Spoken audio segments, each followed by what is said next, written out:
On Saturday, Education Minister Dharmendra Pradhan resigned.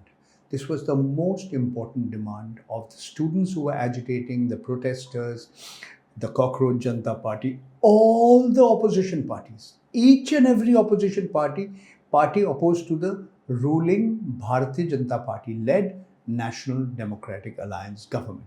And I must say, even within the Bharatiya Janata Party, the BJP, even among the supporters of the RSS, the Rashtriya Swayamsevak Sangh, there were people who were very, very unhappy. And I think there was a lot of pressure on Narendra Modi to accept Dharmendra Pradhan's resignation. But this was more than Dharmendra Pradhan. It was Pradhan Mantri, the minister. And as you have rightly said, it's not just evolving, it is a Gen Z movement. Can you compare it with what happened in Nepal? Can you compare it with what happened in Bangladesh? Can you compare it with what happened in Sri Lanka? Can you compare it with what happened in Hungary or in New York? Zoran Mamdani becoming mayor.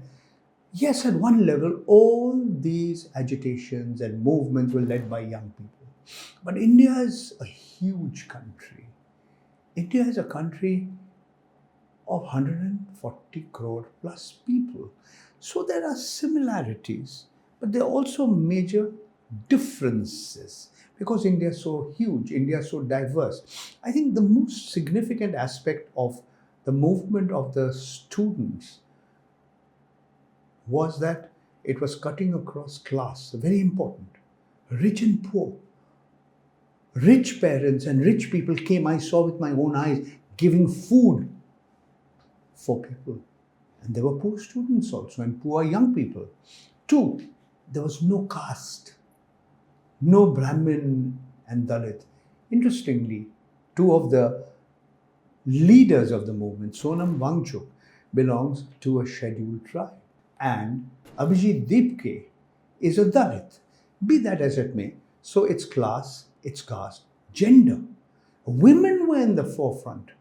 Among the protesters with Sonam Wangchuk were three students of the All India Students Association affiliated to the CPI-ML, the Communist Party of India, Marxist-Leninist. And one of them was Neha Bora, young girl. She, like Sonam Wangchuk, fasted for 23 days. Matching the record of the father of the nation, Mohandas Karamchand Gandhi. Class, caste, gender, and religion. No Hindu-Muslim. Muslims were providing food. Sikhs were providing food. So, when you say that, has it evolved? I would say it is already evolved. Where it goes from here, we will have to wait and watch. Because the police, the brutality of the police will not be forgotten. Will there be any action taken against police personnel who were shooting pellet guns, who were using their batons against young people, against women? So whether it will fade away into just another localized outburst, since the main demand, the resignation of Dharmendra Pradhan is accepted, it's difficult to say. But I want to say something. The students at Jantar Mantar, at its peak, there were lakhs and lakhs of them. They were not just from northern India. They were from different states across the country. Similar agitations were happening in so many different cities all over India. That's very important for you to note. So, we'll have to wait and watch. But one thing is very clear. Senior citizens like me and people of my age group, I'm 70 years old, they are scared to speak out. They are worried. I think the youth of this country, they are not scared. There was a young man who was telling the cops, beat me more. I'm not scared. Look what happened in Patna. The police had these barricades.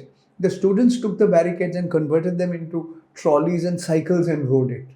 The policemen used ropes and the students made it into a tug of war between the police and the students and the youth. The policemen were using water cannons, and the students took off their shirts and started dancing in the rain. Yes. And they went up to the police and said, "Where are the tear gas shells? We are waiting for them." So the students have been in the forefront of the agitation, and therefore I think it is much more than a localized outburst. The Nav Nirman movement of Gujarat, that was the beginning of the agitation against Indira Gandhi and her emergency regime. We are talking about the 70s. She imposed the emergency in 1975.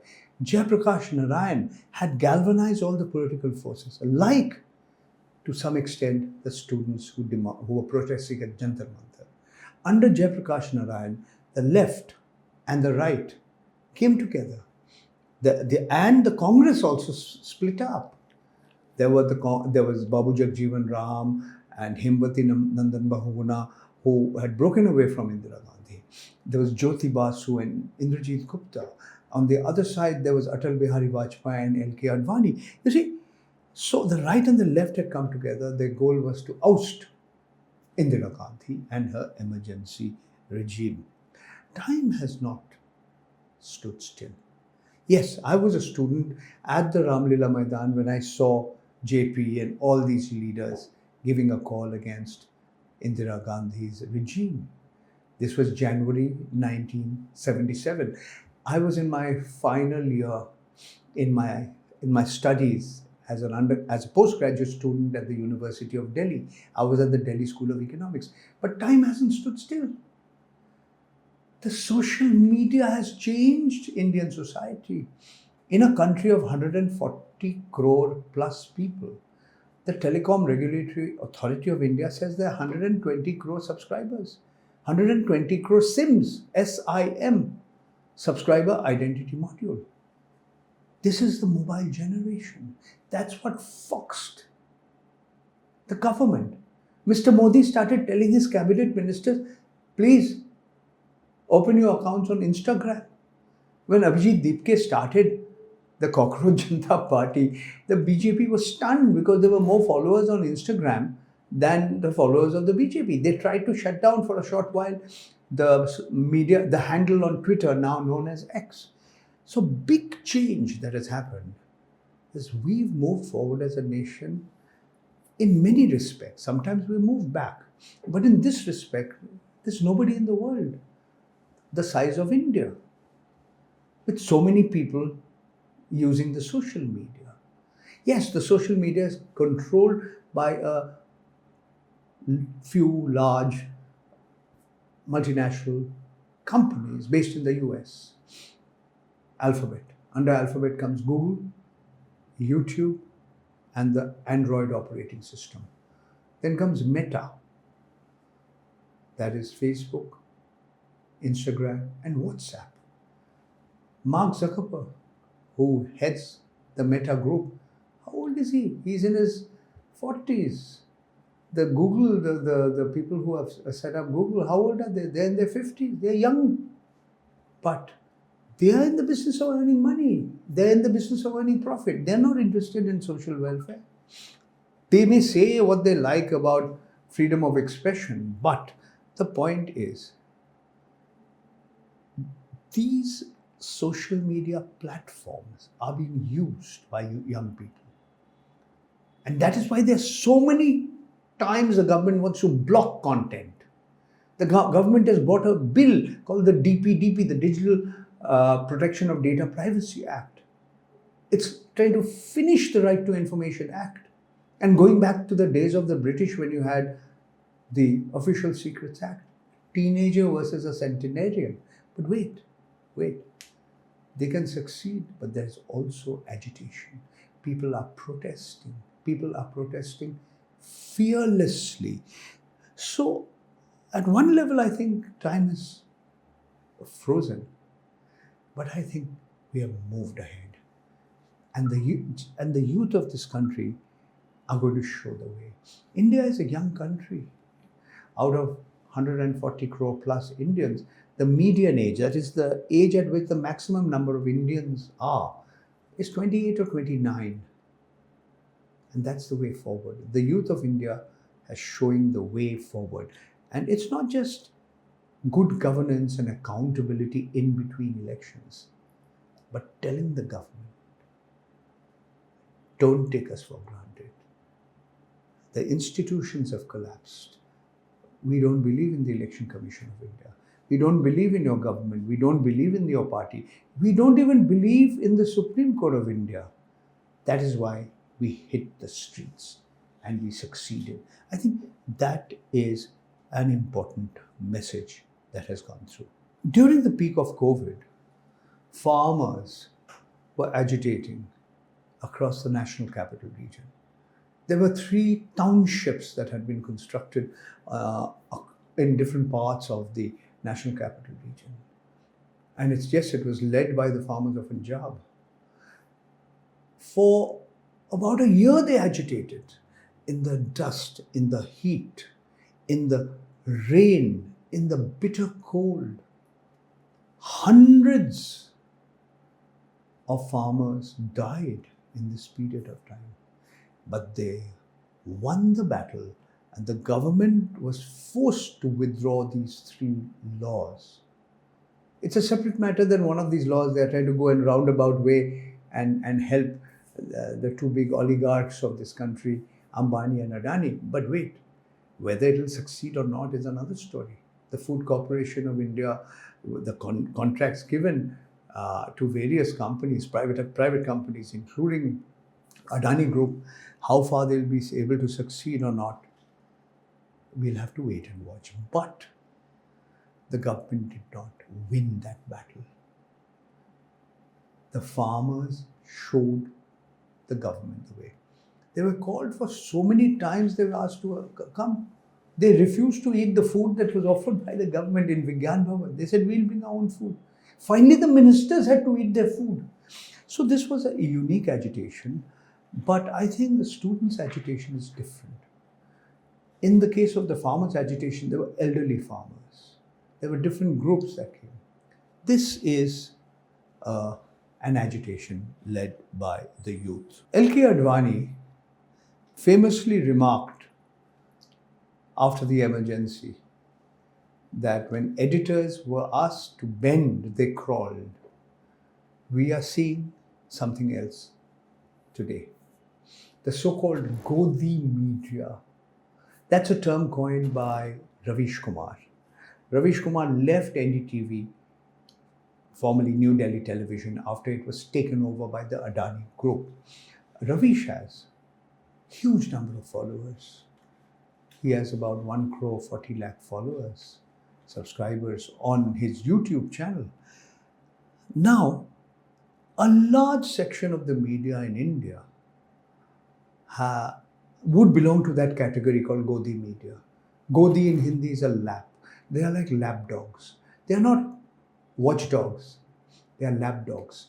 So when the dog is sitting on the lap of a powerful person, whether it be a politician or a business person or a military leader or even a criminal, a mafia don, the dog doesn't bark, doesn't even bite. It just wags its tail. So the Godi media is today a very large section of the Indian media. Where were all these anchors? Where was Rajat Sharma? He has been a member of the Akhil Bharatiya Vidyarthi Parishad in Delhi University. I know him from those days, from the 70s. His ideology is the same as that of the BJP and the RSS. What about Sudhir Chaudhary, who now works for Doordarshan? Yes, he had to spend a little bit of time in Tihar jail. But is he a journalist or is he a spokesperson of the government? What about Arnab Goswami? And there are several others. Rahul Shiv Shankar, better known as Rahul Shiv Shankar, RSS. What about the ladies? Anjana Om Kashyap, Rubika Liaquat. She asked Mr. Modi before the 2024 Lok Sabha elections questions about himself. And Mr. Modi said, I don't think I'm biological. What did he mean? Is he God's? Is he God's avatar? So these people actually are not journalists. They're advertising agents. They're public relations officers of the government. Their channels, their organizations run because of advertising from the government agencies and government-owned public sector companies. Their credibility has fallen, and it was shown in the students' agitation. They didn't ask tough questions to Mr. Modi. They've never asked them. Mr. Modi, in the 12 years that he has been Prime Minister of India, he's never held a single press conference where any journalist can ask him anything. He's picked and chosen the journalists he wants to give interviews to, like Navika Kumar. He has given interviews to actors like Akshay Kumar, who asked him, Mr. Modi, my driver's daughter has asked me to ask you, how do you eat your mango? Do you cut it and slice it, or do you suck on it? Imagine. It's okay, fine. You're the Prime Minister of India. You say you are the world's largest democracy, and any question can be asked. That's all right. The media, and I speak as a journalist who's been working in the profession for more than 49 years. I've entered my 50th year as a journalist. I see Indian journalism compromised, terribly compromised, but I have hope. Not just in Ravish Kumar and Sanjay Sharma of 4 p.m. News, or Abhisar Sharma, or Deepak Sharma, or Punnaprasoon Vajpayee, or Naveen Kumar, or Akash Banerjee and others. They're doing fantastic work.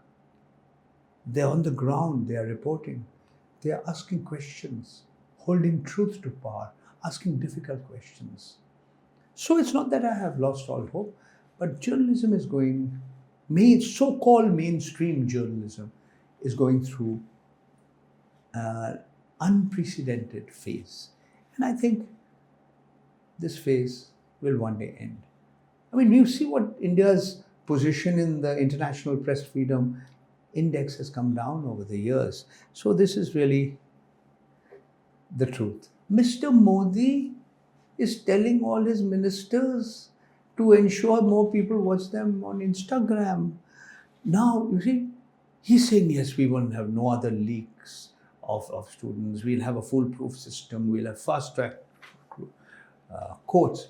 But has he said anything about having a tribunal to hold accountable the policemen who committed atrocities on young students and women? Those students have been asking the policemen, don't you have children who are students?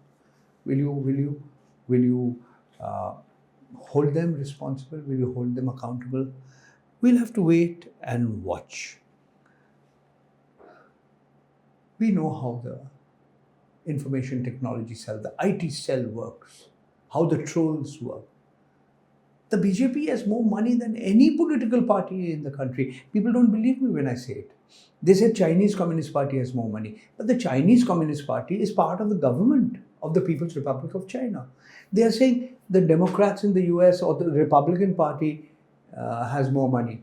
But look, even what the government of India, Election Commission of India, not Government of India, Election Commission of India, what it has in its own website shows as the accounts of the Bharatiya Janata Party. It's a little old, but you'll get it there. Multiply that by 4. That's what economists call purchasing power parity. Today, $1 is equal to 960 or 970 rupees. What you can purchase here in Kochi for 950 or 970 rupees. If you are going to the United States of America, if you are in Dubai or in Qatar, you'll have to spend 4 times that amount, $4. That is called purchasing power parity. And therefore, if you multiply by 4 the total budget and the expenditure and the income of the Bharatiya Janata Party, you'll believe me that this is the richest political party in the world. But wait, Mr. Modi, Mr. Amit Shah, they won 3/4 majority in both houses of parliament, the Lok Sabha and the Rajya Sabha. They have that money to buy MPs. See what has happened. The Aam Aadmi Party. The MPs have moved away. See what has happened to the Shiv Sena Uddhav Thackeray party. See what's happening. Attempts are being made to poach on the legislators of the NCP. Look at what happened in Bengal. The Trinamool Congress has been completely split.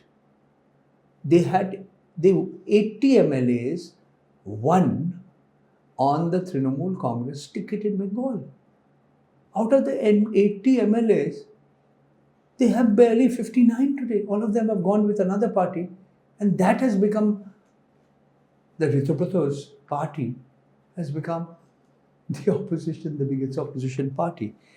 So when you have the money power and the muscle power to buy legislators, you can do it only up to a point. The youth of our country, the students of our country, they understand. They are not fools. They understand what politics in this country has degenerated to. Initially, several political parties were not so sure about the Citizens Janata Party. They all came, they told Sonam Wangchuk to break his fast. And then gradually, one by one, the Samajwadi Party, Member of Parliament, the former Chief Minister Akhilesh Yadav's wife, Dimple Yadav, she was there. Then the spokespersons of the Congress Party came to Jantar Mantar. Rahul Gandhi, who did not go to Jantar Mantar, who took his time deciding, they went. He eventually said, our demand is Dharmendra Pradhan should resign. Our demand is that the students, the families of the students have to be compensated. They said all this. He openly talked about how the privatization of education, what it has done to the youth of this country.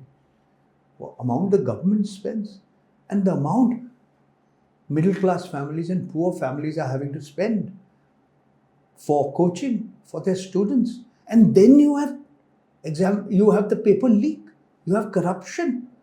And the NEET is one example. They have over 150, according to Rahul Gandhi, over 150 examination paper leaks have happened in the recent past. So, Dharmendra Pradhan's resignation is a victory, but the agitation is more than that. It's for the future of this country, for a better education system. And even if the government is on the back foot, it doesn't want to lose power. 2029 is sometime away. The census will happen. The delimitation exercise is underway. One nation, one election, 33% reservation for women. Elections are happening in India's largest state, Uttar Pradesh. So a lot of things will happen. But I must say, in recent times, it has been politically very, very turbulent. That the government had to close the metro stations, had to jam the internet, that the police had to use such brutal force, all show that the government is nervous. Youth in this country have lost their faith in institutions, the Election Commission of India, the Supreme Court of India. They said, you're stealing our votes. You've also stolen the donations that you gave to the Ram Mandir in Ayodhya, which enabled the Bharatiya Janata Party to come to power. So we will not let you steal the future of the youth of India. Thank you very much for having me on your program. Namaskar.